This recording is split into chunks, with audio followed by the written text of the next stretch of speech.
Hey guys, this is the Auto Enthusiast, and today we're looking at the 2015 Kia Soul. We're going to do an in-depth review, check out the interior, and take it for a test drive. Stay tuned.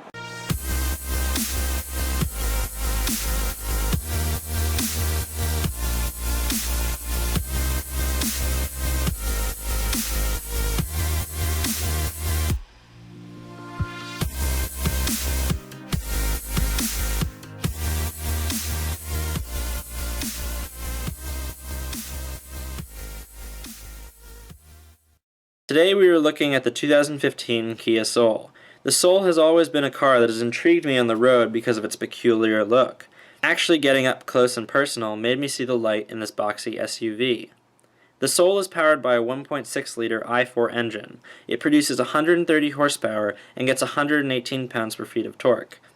With a curb weight of 2,714 pounds, the Soul has a 0 to 60 time of 8.6 seconds. It gets 24 miles to the gallon in the city and 30 on the highway.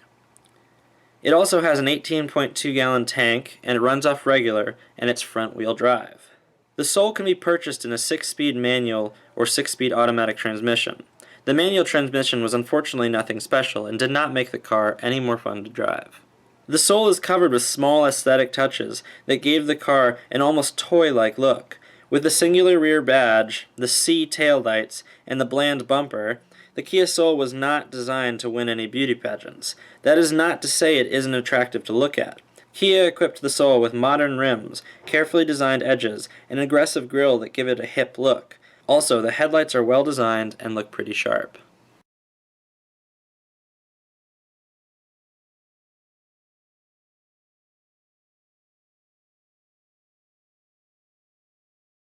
The back seats.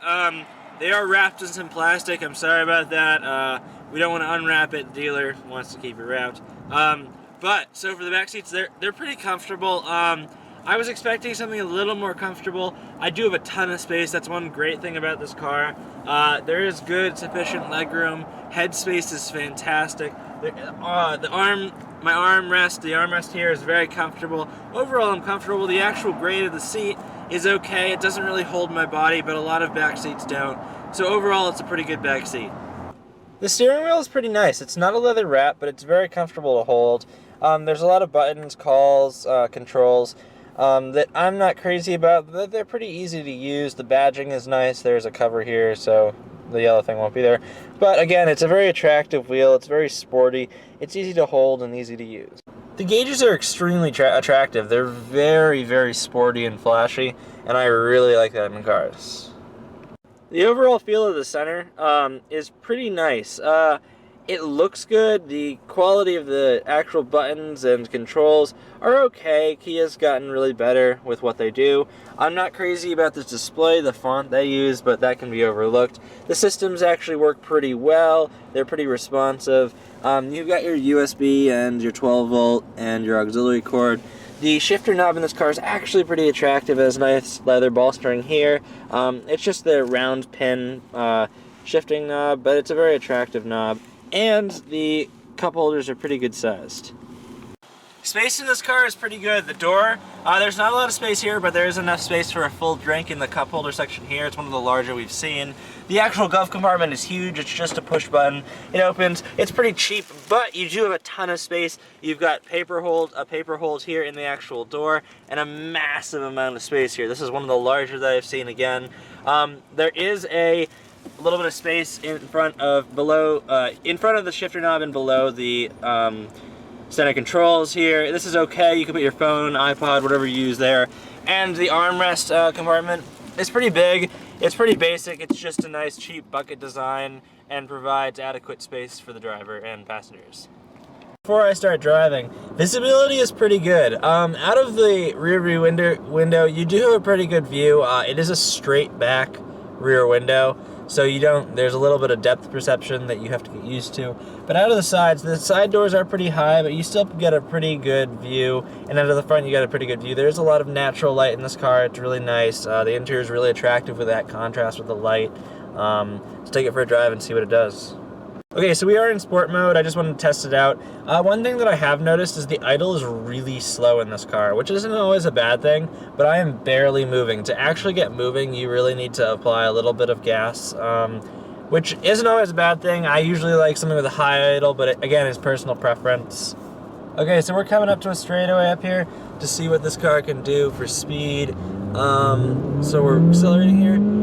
It's a loud engine. You know, it shifts at about 6,000 RPM. It's pretty exciting for a car, like for what you're expecting. For what I expected getting into this car, it's a little more exciting than I thought it would be. It's certainly not a performance car. It didn't get up to speed very quickly. Again, it's not supposed to. But that sport mode does give it a fun aspect. You know, it shifts at 6,000 RPM. The engine makes some noise. There's a little bit of pull for the driver. You know, it's a fun car to drive. It's different than what you might expect, but it's fun. The braking in the car is pretty good. I'm really impressed. It's precise, and it's not jerky, and it's not too soft. I think Kia's done a nice job creating a system that allows this car to have a driver compress the brake and comfortably stop, and be able to kind of expect what's happening, and that whole deal. The overall road feel is, again, I'm really impressed with Kia's done. I've driven a few Kias. We reviewed the Optima before, and we're doing the Forte Coupe, and they're all relatively comfortable to drive. The suspensions are really well designed, and I could definitely see myself spending a lot of time in this car.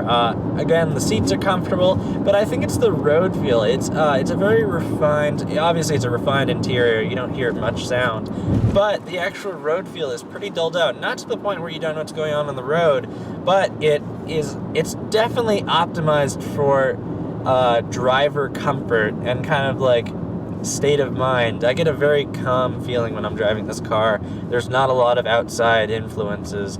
So the handling and turning and sway of the car is pretty good. I'm pretty impressed. For such a tall and kind of awkwardly shaped car, it doesn't lean very much. It actually has some pretty precise turning, and I'm just impressed. You know, I didn't expect that getting into this car. It feels like it has a very low center of gravity, and it feels very balanced. There is definitely no sway in this car, which I can't say enough how impressed I am, because if you look at a lot of SUVs, obviously this isn't an SUV, but it's about the same size, they have a lot of sway when you're coming around turns, and this definitely doesn't. And it's also, the steering is pretty precise. The steering isn't too heavy, it isn't too light. They've done a good job making a balanced steering system. Usually I like a little bit heavier steering, but this is a car that it's okay. You know, I really have no complaints. A lot of times you get into cars that have really light steering or it's not very precise, and this car doesn't have that, and I'm really impressed. So before we go, there's one last thing I want to mention about the car, is the gas pedal. You know, I don't often say things about the actual pedal and that feel, but with this car, you know, it's a very predictable pedal. I find with a lot of pedals, you kind of have to get used to them, figure out where the pressure points is, and I think Kia's done a really good job making a pedal that after a slight compression gives you that kind of low RPM gas range, and again is very predictable. And as a driver who drives a lot of cars, that's a huge plus, you know, just being able to get into a car and predicting exactly what it's going to do. This is a car that's easy to get used to drive, and if you're looking for a car that definitely isn't an SUV, that's more modern, kind of almost exotic, you know, it's very different, has a ton of space, and could spice up your daily driving. You know, the interior is super comfortable, super awesome, the sound system is great. Definitely check this car out. Thanks for watching, guys. I hope you enjoyed the video. Definitely leave comments and questions below. Let me know what your experience has been with this car. Please subscribe and check out some of our other reviews.